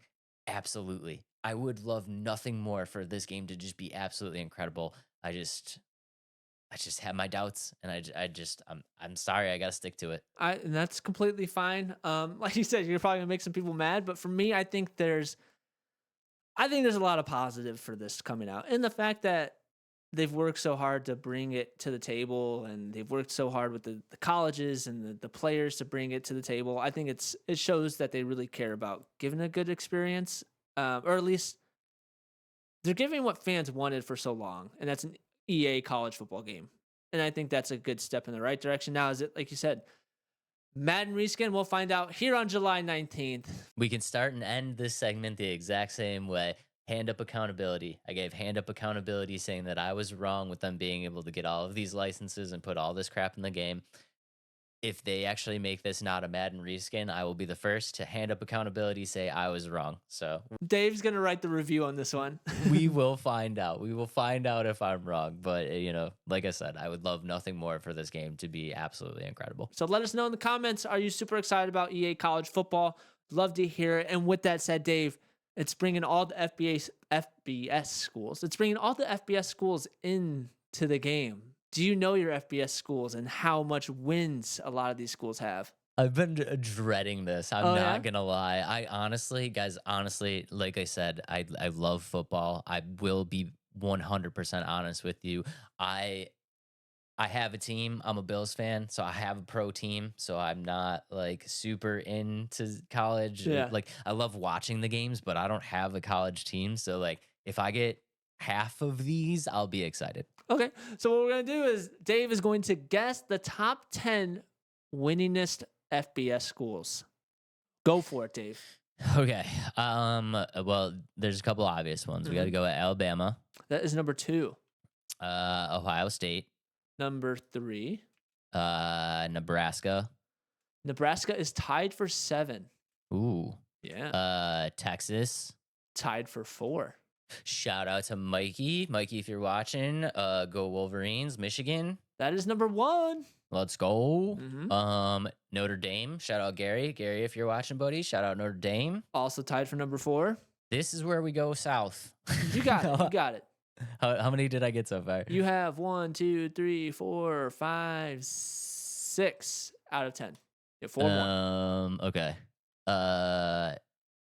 Is Georgia up there? That's number 9. Georgia's number 9. Let's Yep. go. Did Clemson make it? Clemson is not on the list. Not on the list. Not on the list. I'm probably forgetting some big ones here. Penn State. Penn State is tied for 7 as well. Let's go. Mhm. Oh, dude. You have 2 more, Dave. I have 2. Think of big rivalries. You already got most of them. Big rivalries. Like these 3 states hate each other in terms of football. You got 2 of those 3 states. Oklahoma? Yeah, there you go. Number 6. Oh, we got 1 left. Yep. 3 states hate each other. I guess 4 states. 4. I think It's Tennessee? There you go. Number 10, Tennessee.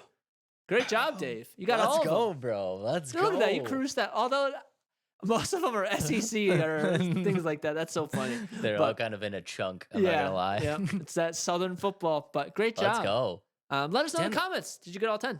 That's surprising that there's some schools on there like you would think like some of the older schools just from being around for so long would be on there. So right? I was looking up like FBS school. Or I did D1 schools first, and there's like Yale and a bunch of random little schools. And I'm like, okay, that'd be really challenging, and we probably could have went that way. But I did top winning FBS schools, and that's what the list that I don't know what website I got it on, but list was consistent on multiple websites. So, but boom, Dave got it.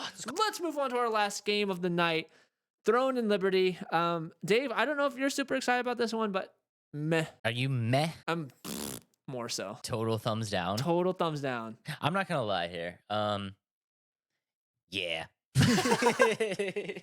Okay, guys. If you When guys I are first watched the trailer, I was like, okay, this is kind of cool. And then as I started researching it more, I was like, nope. So that's exactly what I was kind of at. So, guys, this one will be short and sweet, but let's Yeah. go ahead and pull up the trailer because I Yeah. think there's some stuff behind it. What we are looking at, this is from NCSoft, developed by NCSoft. This is going to be a free-to-play MMO RPG.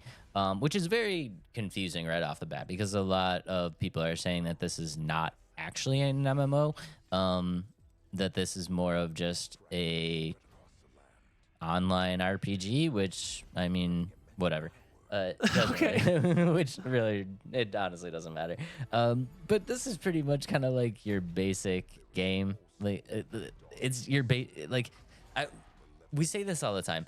This is MMORPG the game.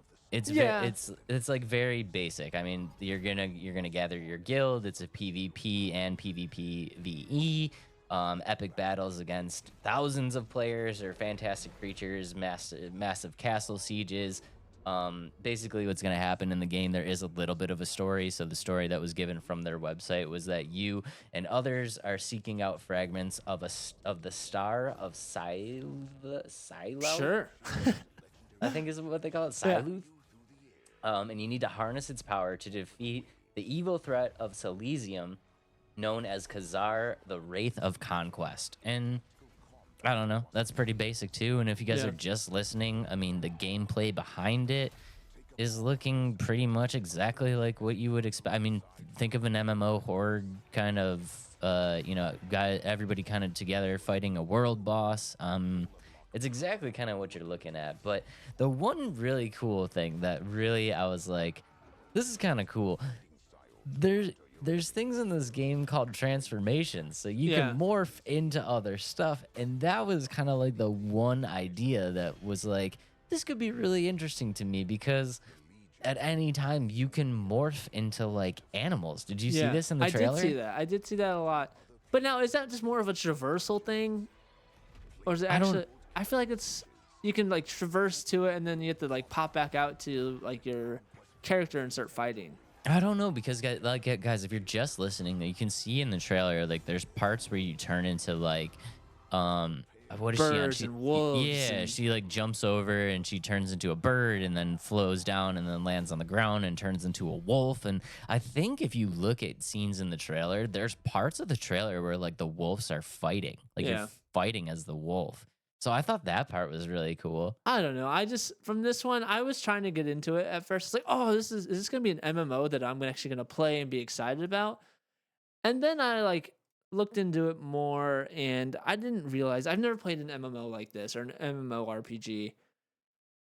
Are they like all of them really pay to win? Like a lot of these games, I don't really think they are. Why do you think this is gonna be a pay to win? from what I've read and what I've watched, this one is like insanely pay to win. Really? Yeah, to do like so you'll get two what do they call them? Like the big boss fights. What do you call those? Like the World bosses. the world bosses or the dungeons. Like you'll get dungeon tokens.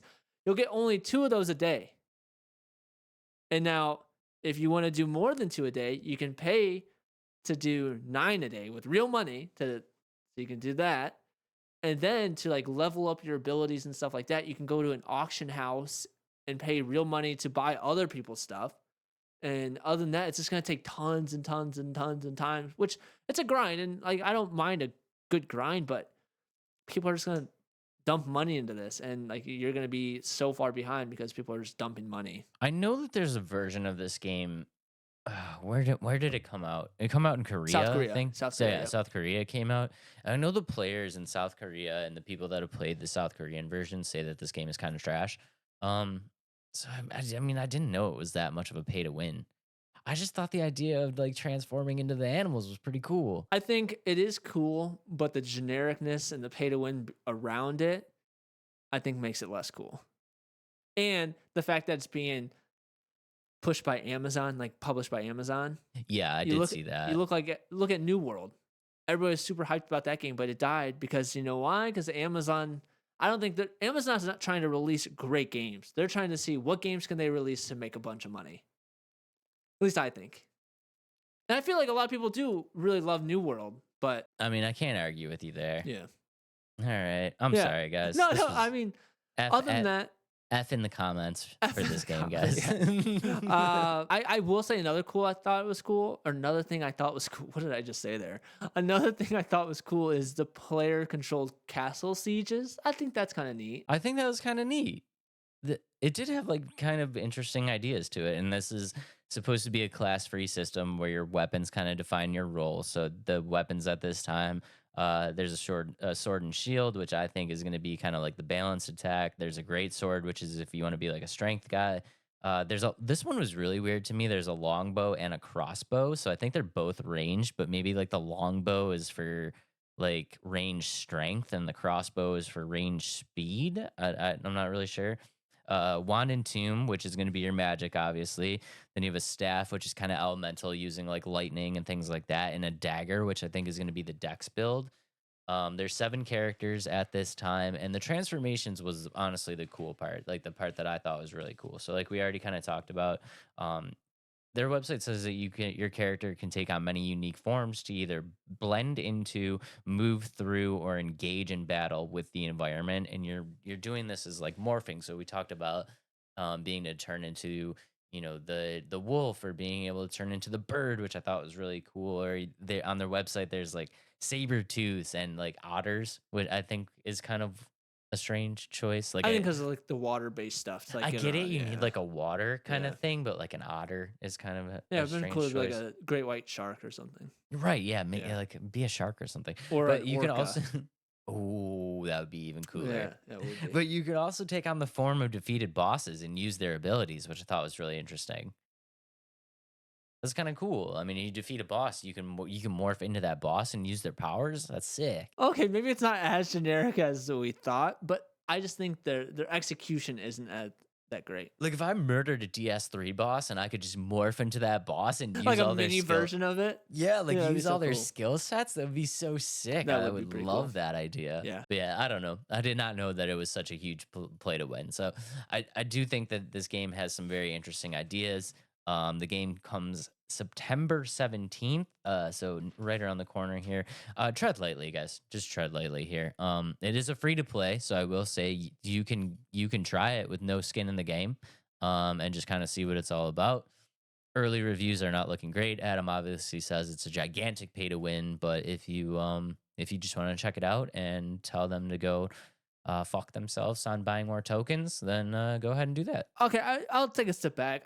I think it comes down to, like, if you like the game and you get into it free to play and it becomes like your main game and you didn't have to put any money into it and you're like, okay, it's either I spend $70 on a game that I play for a few days, whereas like this game, let's say you get so into it, you're like, okay, now I can drop $70 to really make it worth it, and because I'm loving the game, I think that's fair. But like if every element makes you have to spend money to like do these things, I think it's a lot different. I 100% agree with you. And honestly, guys, I think I'd probably look at this with like a little bit of bias.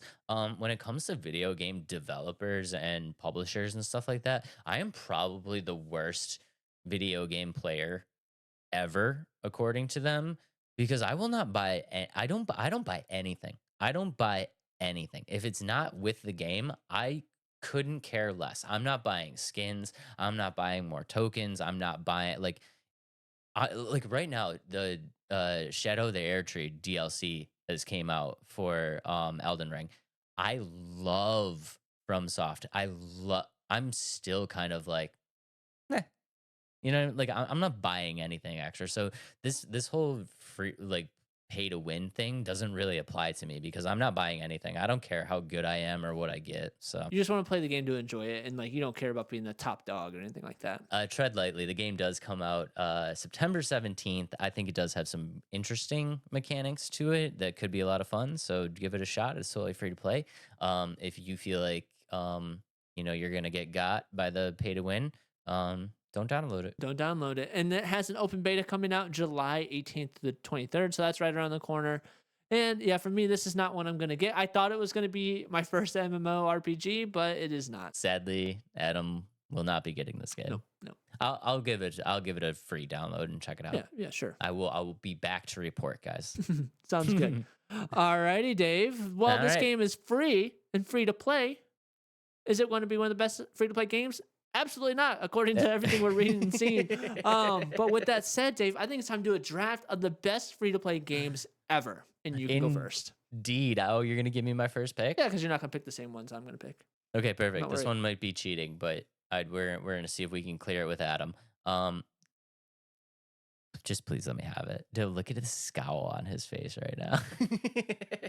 All Right. right, guys, with my very first pick on the free-to-play games, the best free-to-play games of all time draft, I'm going to go with Fall Guys.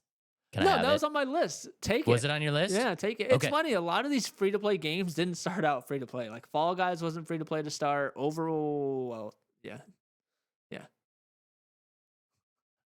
My number one pick is Overwatch. There you go.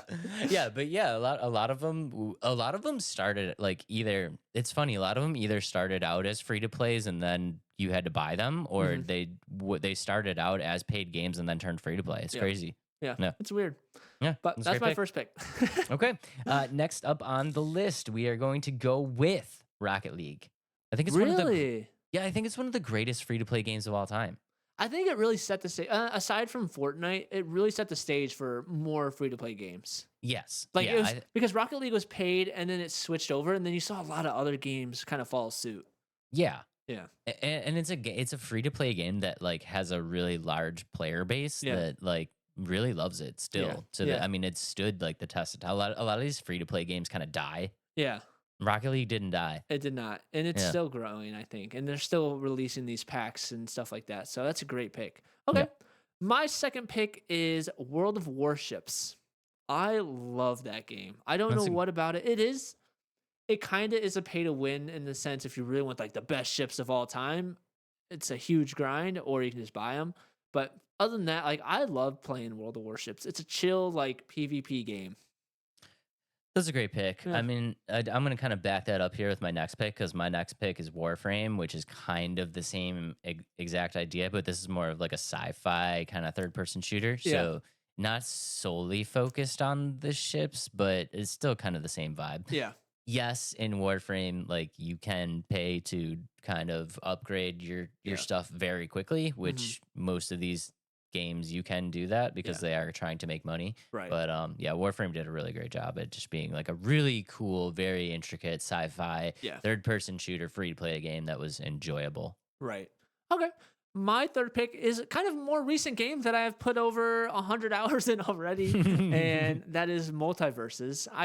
I like platform fighters, and to combine characters I love into one game into, in my opinion, a very fluid fighter game, like platform fighter, is great to me. I love Multiverses. I kind of knew that this was going to be on your list. Yeah, I love it. Okay. Next up on my list, Storm, this one's for you, but we are going to go with Gwent. I Do you know know what what that Gwent is. is? Nope.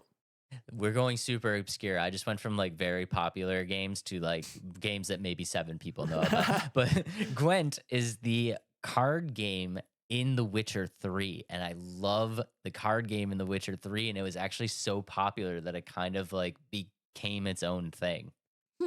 Interesting. It's just a card game. It's That's just really a cool. card. It's just a card game that was in The Witcher 3 that just like exploded. Cool. Gwent. Play Gwent. Gwent. I'll have to check it out. Yeah, it's fun. My number 4 pick. Who? Do I do 2 platform fighters back to back? This is your world, bro. We're just living in it. You know, I'm gonna switch it up. I love the first one, and the fact that they made the second one free to play after a while is really cool. And I'm gonna go with Destiny 2.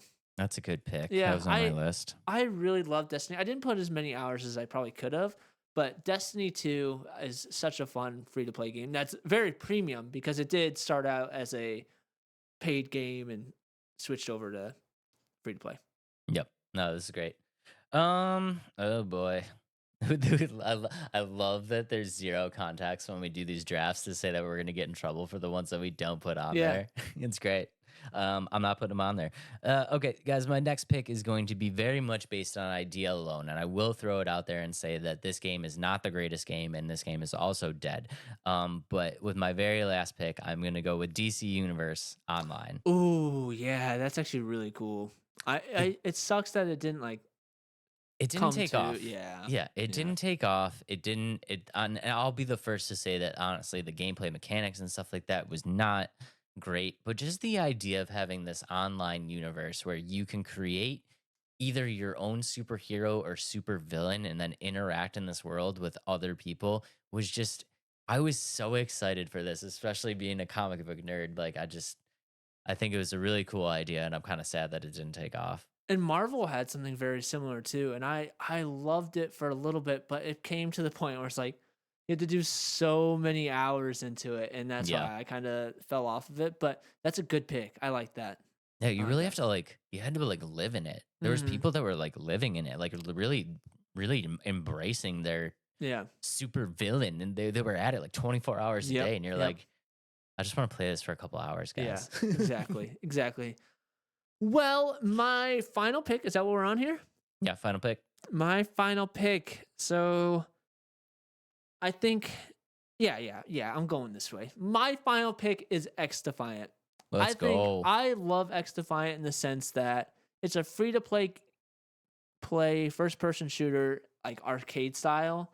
And I thought about putting Warzone on here, but for me, I don't really like Warzone. I like Call of Duty's multiplayer so much more than Warzone, and that's Yep. why I didn't put it on my list. Obviously, some of our honorable mentions is the biggest one that we're gonna get tons of heat for. I can't wait to see the comments, and that is Fortnite. Clearly. Yep. And then this game died really quick. I played it a lot last year, but Divine Knockout, that was such a fun game. Yeah, I I remember that. playing that. It's like Yeah, I that. remember you playing that. Yeah, it's like that fighter top down kind of feel. Yeah, it's cool. Yeah. Shout out Roblox. Yeah, that needs Yep. to be on the list.